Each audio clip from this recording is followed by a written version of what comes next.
नमस्कार दोस्तों, एक बार फिर से आप सभी का मैं स्वागत करता हूं अपने YouTube चैनल पे। आज बात करेंगे हिटलर की। एडोल्फ हिटलर जो कि जर्मनी का शासक था। आज जानेंगे कि किस तरीके से एक सीधा साधा दिखने वाला व्यक्ति, जिसकी हाइट लगभग 5 फुट 4 इंच या 5 फुट 5 इंच रही होगी, आखिर इस व्यक्ति के अंदर ऐसे कौन से गुण हैं जिसके हेल्प से इस व्यक्तित्व ने पूरे जर्मनी पे राज किया और साथ ही साथ इसका इफेक्ट पूरे दुनिया पे पड़ा। और आज भी अगर कोई बहुत कड़क स्वभाव वाला व्यक्ति हमें अपने जीवन में मिलता है तो उसे हम कहते हैं कि ये बिल्कुल हिटलर की तरह बिहेव कर रहा है। तो आइए जरा जानते हैं हिटलर से जुड़े कुछ ऐसे।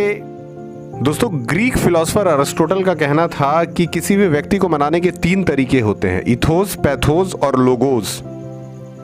दोस्तों, इसमें सबसे पहला तरीका है इथोस, और इथोस का मतलब है अथॉरिटी बनाना। अथॉरिटी बनाने का मतलब, सपोज कि आप एक टूथपेस्ट खरीदते हैं तो अगर उस टूथपेस्ट पे लिखा है कि 90% डॉक्टर रिकमेंड करते हैं तो आप उसे ज़रूर खरीदना चाहेंगे। दूसरी तरफ आता है लोगोस, यानी कि किसी भी वस्तु को बेचने के लिए लॉजिक का इस्तेमाल करना कि इसके अंदर फ्लोराइड है और फ्लोराइड के हेल्प से आपके दांत कभी सड़ेंगे नहीं। और तीसरा तरीका होता है पैथोस, और पैथोस का मतलब है इमोशन, यानी कि अगर मैं कहूँ कि इस टूथपेस्ट के अंदर हमारे देश का नमक है या हमारे देश की संस्कृति है तो आप इसको खरीदना चाहेंगे। तो ये 3 तरीके हैं किसी भी वस्तु को अपनी तरफ आकर्षित करने के लिए। और अगर आपको कोई ऐसी वस्तु बेचनी हो जिसके पीछे लॉजिक का इस्तेमाल न किया जा सके, जैसे आप सपोज दैट पान मसाला बेचते हो, और पान मसाला अगर आप बेचते हो तो उसके लिए आप कोई जेन्युइन रीज़न नहीं दे सकते कि पान मसाला खाइए। तो इस तरह के चीज़ों को बेचने के लिए हम लोग हमेशा पैथोस का इस्तेमाल करते हैं, यानी कि इमोशंस का इस्तेमाल करते हैं, जैसे बोलो जुबा केसरी। और इमोशनल इंटेलिजेंस के हेल्प से लोगों को इस बात के लिए तैयार कराया जाता है कि वो आपके प्रोडक्ट्स को खरीदें। और ठीक इसी तरीके का इस्तेमाल हिटलर ने भी किया। हिटलर ने क्या किया? हिटलर ने लोगों के साथ इमोशनल अपील्स करने शुरू किए। इमोशनल अपील्स का मतलब उसने लोगों को इमोशनली, अपने इमोशनल इंटेलिजेंस के हेल्प से लोगों को जीतने की कोशिश की। ये उनको एहसास दिलाया कि मैं अगर आऊँगा तो फिर तुम्हारे जीवन में बदलाव आएगा, मैं अगर आऊँगा तो लिबर्टी लेकर के आऊँगा, मैं अगर आऊँगा तो अपने नेशंस के लिए हम लोग लड़ेंगे, मैं अगर आऊँगा तो तुम्हें सारे अधिकार मिलेंगे। हिटलर ने लोगों से अपील की, भांति भांति की अपीलें की। एक कि अगर तुम मुझे प्यार करते हो तो मुझे वोट दो, अगर तुम अपने देश से प्यार करते हो तो मुझे वोट दो, अगर तुम अपने मिलिट्री से प्यार करते हो तो मुझे वोट दो। और ये एक बड़ा अच्छा इस्तेमाल था इमोशनल इंटेलिजेंस का, लोगों को अपनी तरफ आकर्षित करने का।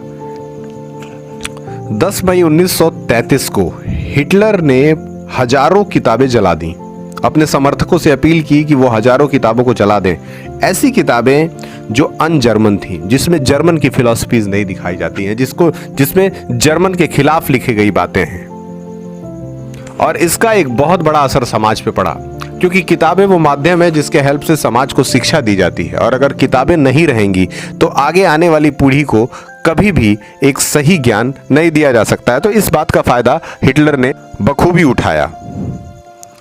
नाजी के प्रोपोगेंडा मिनिस्टर जोसेफ गोबेल ने जस्टिफाई किया कि Germany is not about only books, यानी कि जर्मनी केवल किताबों तक ही सीमित नहीं है। उनका यह भी कहना था कि फ्यूचर जर्मन मैन्स जो होंगे, they will not be only the character of books but they will be a character self. Germany में नहीं बल्कि ऑस्ट्रिया में हुआ था, अप्रैल 1889 में। दोस्तों, ऑस्ट्रिया के एक इन्वेंटर ने बताया कि ये पूरी दुनिया जो है वो बर्फ की बनी हुई है, और उसका कारण था कि उसको रात में देखने में जो चांद होता है वो बर्फ की तरह नजर आता था। और उसके बाद हिटलर ने इस बात को प्रमोट भी किया कि इस धरती के बाहर जो भी यूनिवर्स है वो पूरी तरह से बर्फ का ही बना हुआ है। वैसे तो सुनने में ये बात लॉजिकली करेक्ट नहीं लगती है, लेकिन उस समय जर्मन्स और नाजी पार्टी का और खास करके हिटलर का ये बिलीव था कि पूरी दुनिया जो है वो बर्फ से बनी हुई है। दोस्तों, उस समय का जो एजुकेशनल सिस्टम था वो पूरी तरह से नाजी पार्टी के कंट्रोल में था, यानी कि बच्चों को क्या शिक्षा देना है, कॉलेज में क्या शिक्षा है, प्रोफेसर्स क्या पढ़ाएंगे, ये सब कुछ नाजी पार्टी और हिटलर के द्वारा ही निर्धारित किया जाता था। और अगर कोई इसके अगेंस्ट जा करके और लॉजिक की बात करता था तो उसको भारी पनिशमेंट भी दिया जाता था। और इससे डर करके उस समय जितने भी इन्वेंशंस होते थे जर्मन्स के द्वारा वो कभी भी प्रमोट नहीं किए जाते थे और वो कभी भी आधिपत्य यानी कि उनकी सच्चाई जो है वो लोगों तक पहुंचती ही नहीं थी। उसका कारण बस ये था कि नाजी पार्टी के द्वारा जो रूल्स और रेगुलेशंस बनाए गए थे उसके तहत अगर वो कुछ भी नाजी पार्टी के प्रिंसिपल के विरुद्ध बोलने का काम करते हैं तो उनको इस बात की सजा दी जाएगी।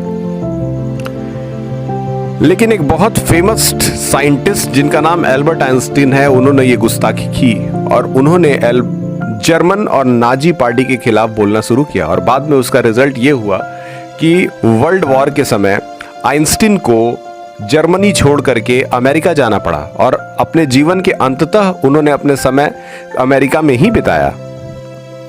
एल्बर्ट आइंस्टीन ने बहुत शुरू से ही हिटलर की जितनी भी पॉलिसीज हैं उनका खिलाफत किया था, उनको बहुत भारी मात्रा में क्रिटिसाइज किया था और शायद यही कारण था कि उनको बाद में अमेरिका शिफ्ट होना पड़ा।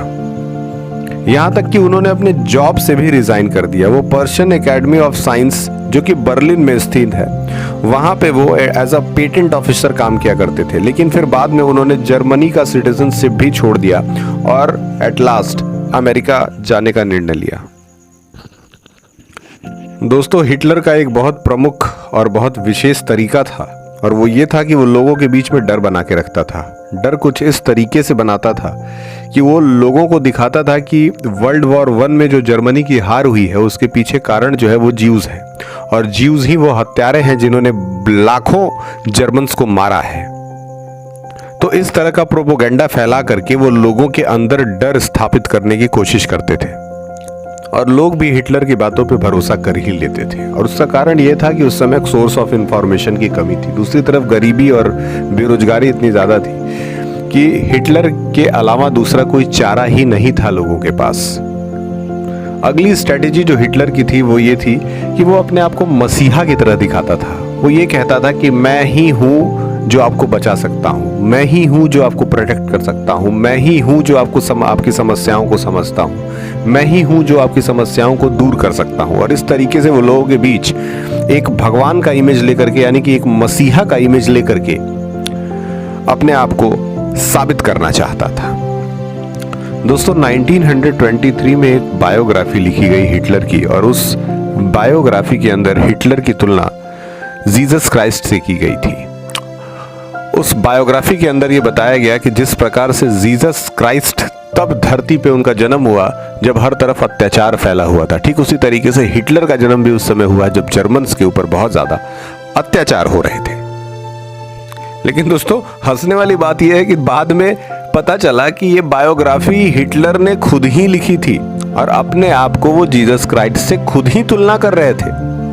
दोस्तों, कुछ समय के बाद हिटलर ने एक और बायोग्राफी लिखी अपनी और जिसमें उन्होंने बताने की कोशिश की कि वो कितने गरीब परिवार से आए और उन्होंने कितना संघर्ष किया है। लेकिन बाद में ऐसा पता चला कि अपने जीवन में कभी भी हिटलर ने कोई फिजिकल लेबर करा ही नहीं था। ये सारी चीजें प्रोपोगेंडा के तहत की गई। यहाँ तक कि जब चुनाव होते थे तो उसमें जो बैलेट पेपर होता है जिसके ऊपर प्रत्याशियों के नाम लिखे होते हैं उसमें हिटलर ने अपनी पार्टी का नाम न लिख करके, नाजी का नाम न लिख करके अपना ही नाम लिखा था, हिटलर पार्टी। हिटलर की एक और खूबी थी कि ये मीडिया को ही खरीद लिया करता था और मीडिया को खरीदने के लिए बहुत सारे पैसों की जरूरत होती थी और ये पैसा आएगा कहाँ से, तो उसको कुछ बड़ी बड़ी कंपनीज जो कि जर्मन कंपनीज हैं वो फंडिंग किया करती थी, जैसे सीमेंस, जैसे नेस्ले, कोडेक, फेंटा इत्यादि। दोस्तों, हमारे देश के भी एक नेता थे जो हिटलर से बहुत ज़्यादा प्रभावित थे और उनका नाम था वीर सावरकर। वीर सावरकर का मानना था कि जिस तरीके से हिटलर के डिक्टेटरशिप आ जाने के बाद से जर्मनी में बहुत ज़्यादा डेवलपमेंट और ग्रोथ देखा गया है, ठीक उसी तरीके से अगर भारत भी एक डिक्टेटरशिप वाला देश होता तो आज उसके अंदर भी बहुत प्रगति होती।